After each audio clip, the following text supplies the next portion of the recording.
Hello everyone, my name is Aman and welcome back to my YouTube channel Aman true crime. आज जो story मैं आपको सुनाने जा रहा हूँ वो एक ऐसी वारदात है जिसे सुनकर हर किसी के होश उड़ जाएंगे। आजकल हमारे समाज में क्राइम इतना ज़्यादा बढ़ रहा है कि कभी कभी किसी की सज़ा किसी और को भुगतनी पड़ रही है। जी हाँ, आज की वारदात में भी ऐसा ही कुछ होता है। कुछ ऐसे रिश्तों को तार तार किया गया है जिसे सोचकर ही हमारा जहन काम करना बंद कर देता है। तो चलिए आज के इस केस को पूरी तरह से स्टडी करते हैं। So let's started today's case, Patkoli Bihar.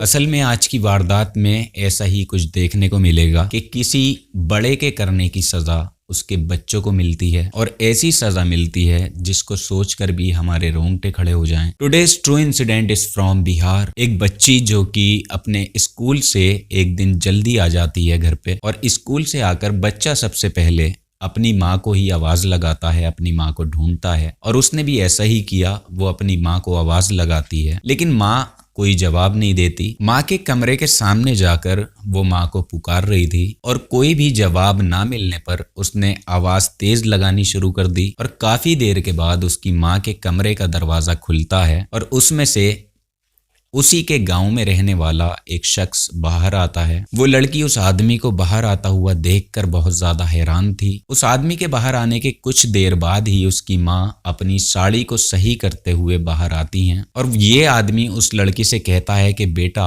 आज तुम स्कूल से जल्दी क्यों आ गई? लेकिन ये बच्ची उस आदमी के सवाल का कोई भी जवाब नहीं देती। वो अपनी माँ को भी बहुत ही अजीब नजरों से देख रही थी, और अब उसकी माँ उससे सवाल करती है कि तुम कभी इतनी जल्दी स्कूल से नहीं आती हो, आज इतनी जल्दी कैसे आ गई? लड़की अपने माँ के सवाल का भी कोई जवाब नहीं देती और वो सीधा दूसरे कमरे में चली जाती है और अंदर जाकर बैठ जाती है और अपने स्कूल का वो काम जो है वो शुरू कर देती है। उसकी माँ बार बार उससे एक ही सवाल कर रही थी कि तुम स्कूल से जल्दी कैसे आ गई हो, और वो उसके इस सवाल का जवाब दे ही नहीं रही थी। इसके बाद उसकी माँ उसके पास जाती हैं और अपनी बेटी से कहती हैं कि देखो बेटा, जो आज हमारे घर आए थे, जिनको तुमने देखा है, उनके बारे में तुम किसी से कुछ मत कहना, और ना ही तुम अपने पापा को बताना और ना किसी और को कुछ बताना कि हमारे घर पर कौन आया था और यहाँ पर क्या हो रहा था।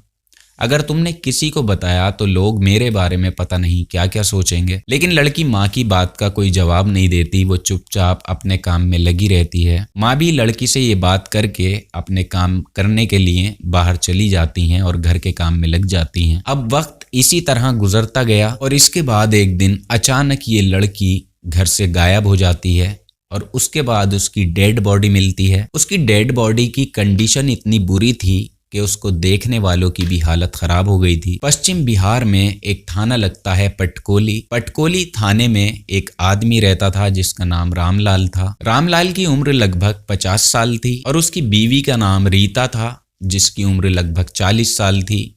रीता और रामलाल की एक बेटी थी जिसकी उम्र 13 साल थी, और ये इनकी इकलौती बेटी थी। उनकी बेटी एक दिन स्कूल जाती है और स्कूल जाने के बाद उसके पेट में बहुत तेज दर्द होता है, और उसको दर्द इतनी तेज होता है कि उसने अपने टीचर से कहा। जो टीचर उस टाइम क्लास में थे उन्होंने उस बच्ची को साथ लिया और प्रिंसिपल साहब के पास पहुंच गए और जाकर प्रिंसिपल साहब से कहने लगे कि इस बच्ची की तबीयत बहुत ज्यादा खराब है। प्रिंसिपल साहब कहते हैं कि ठीक है, बच्ची को उसके घर पर भिजवा दीजिए। अब प्रिंसिपल साहब इस बच्ची को छुट्टी दे देते हैं और उसके घर छुड़वा देते हैं। अब यहाँ पर घर पहुँचने के बाद ये लड़की अपनी माँ को सामने ना पाकर माँ को आवाज़ देती है।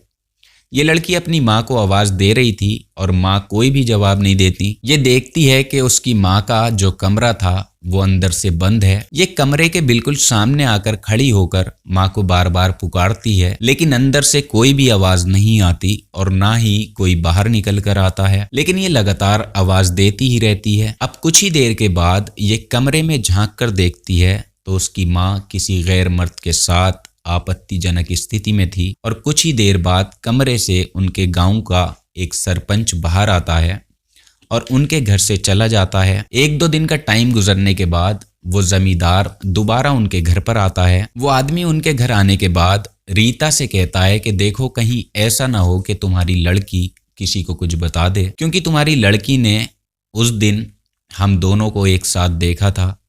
कहीं ऐसा ना हो वो बाहर जाकर किसी से कुछ कह दे, हमारी तो बेइज्जती हो जाएगी, हमारी इज्जत नीलाम हो जाएगी। रीता फौरन कहती है कि नहीं, मेरी लड़की ऐसी नहीं है, वो किसी से कुछ नहीं कहेगी और मैंने उसे समझा भी दिया है, तुम किसी बात की फिक्र मत करो। इसके बाद ये आदमी भी सेटिस्फाई हो जाता है और वहां से चला जाता है। इसी तरह टाइम गुजरता जा रहा था और एक दिन रीता अपनी बेटी से कहती है कि बेटा, आज तुम स्कूल मत जाओ और मुझे शादी में जाना है, तुम घर पर ही रुकना और जानवरों का ध्यान रखना, और ये चारा मैंने यहाँ पर रख दिया है, तुम जानवरों को डाल देना। वो लड़की अपने माँ से कहती है कि ठीक है माँ, आप चली जाओ और मैं जानवरों का ध्यान रखूंगी और इन्हें चारा भी टाइम पर खिला दूंगी। अब रीता अपना पूरा घर बेटी पर छोड़कर वहां से चली जाती है। ये लड़की बड़े आराम से पलंग पर बैठकर अपनी पढ़ाई कर रही थी और लगभग 3-4 बजे के करीब जितेंद्र यादव नाम का एक व्यक्ति उसके घर पर आता है और आकर लड़की से कहता है कि बेटा,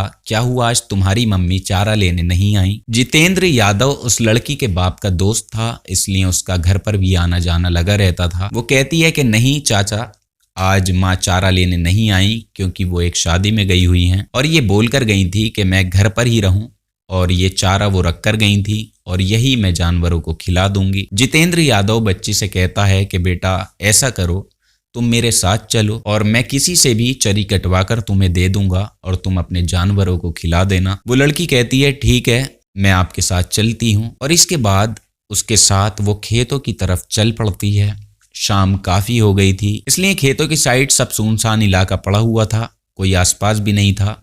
जितेंद्र यादव उसको खेतों की तरफ जाते हुए पास में एक नदी के किनारे ले जाता है और नदी के पास ले जाकर उसने उस बच्ची के साथ जबरदस्ती करने की कोशिश की, लेकिन ये लड़की किसी हाल तैयार नहीं हुई और वो चिल्लाने लगती है। जब वो लड़की जितेंद्र यादव के कंट्रोल में नहीं आ रही थी तो उसने पास में पड़ी हुई एक लकड़ी का टुकड़ा लेकर उसके मुंह में ठूस दिया और सांस रुकने की वजह से उसकी वहीं पर मौत हो जाती है। इसके बाद इस दरिंदे को जो करना था वो करता है और लड़की की डेड बॉडी को वहीं नदी के किनारे वो फेंक आता है। इसके बाद जब शाम को उसकी माँ घर वापस आती हैं तो देखती हैं कि उनकी बेटी घर पर नहीं है। वो लोग इधर उधर अपनी बेटी को तलाश करते हैं। माँ बाप दोनों परेशान होते हैं और बेटी को ढूंढना शुरू कर देते हैं और रात ऐसे ही बीत जाती है, लेकिन उस बच्ची का कहीं भी कोई भी पता नहीं चल पाता। अब सुबह होते ही उस लड़की का बाप पुलिस स्टेशन रिपोर्ट लिखवाने जाता है। माँ बाप दोनों पुलिस स्टेशन जाकर रिपोर्ट लिखवाते हैं कि हमारी बेटी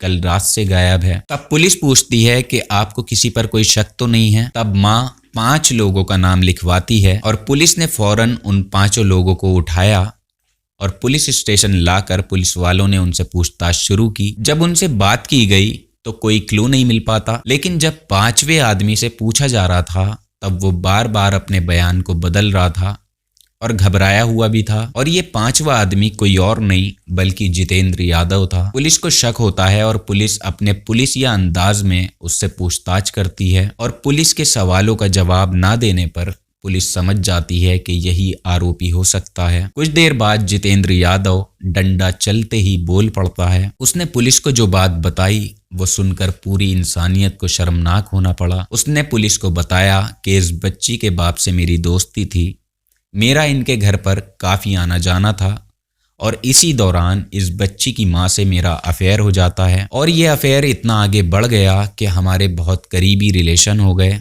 हम दोनों फिजिकल रिलेशन भी बनाने लगे। इसके बाद इस लड़की ने एक दिन हमें साथ में आपत्तिजनक स्थिति में देख लिया। हम दोनों साथ में थे, तब अचानक ये स्कूल से आ गई थी और हम दोनों को साथ में देख लिया और तभी से मुझे ये डर लगा रहता था कि कहीं ये लड़की अपने बाप को या किसी और को गांव में हमारे बारे में ना बता दे। अगर उसने ऐसा कर दिया तो हमारी बहुत बदनामी हो जाएगी और इसलिए इसी डर से मैंने ये प्लानिंग की कि मैं इस लड़की के साथ ऐसा करूँगा और जल्दी ही मुझे मौका भी मिल गया। एक दिन मैं इनके घर गया तो ये लड़की अकेली थी।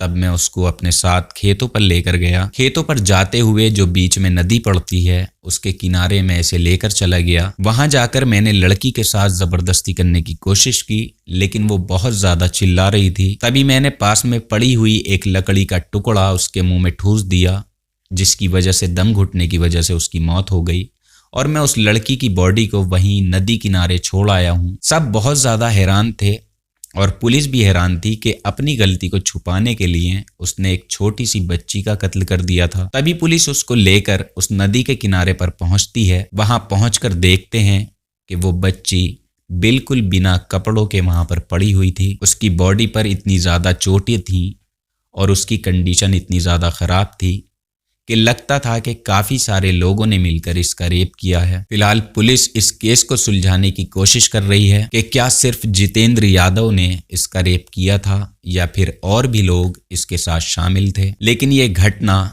चीख चीख कर बता रही है कभी कभी माँ बाप के किए की सज़ा बच्चों को मिलती है। अगर उसकी माँ ऐसा कदम ना उठाती तो वो बच्ची शायद आज जिंदा होती। इस कहानी को लेकर आपकी अगर कोई राय हो तो आप नीचे कमेंट बॉक्स में ज़रूर लिखिएगा। और अगर आप ट्रू क्राइम सुनना पसंद करते हैं तो आप हमारे साथ जुड़ सकते हैं, चैनल को सब्सक्राइब कर सकते हैं। We meet you soon with new incident. Take care of yourself. जय हिंद।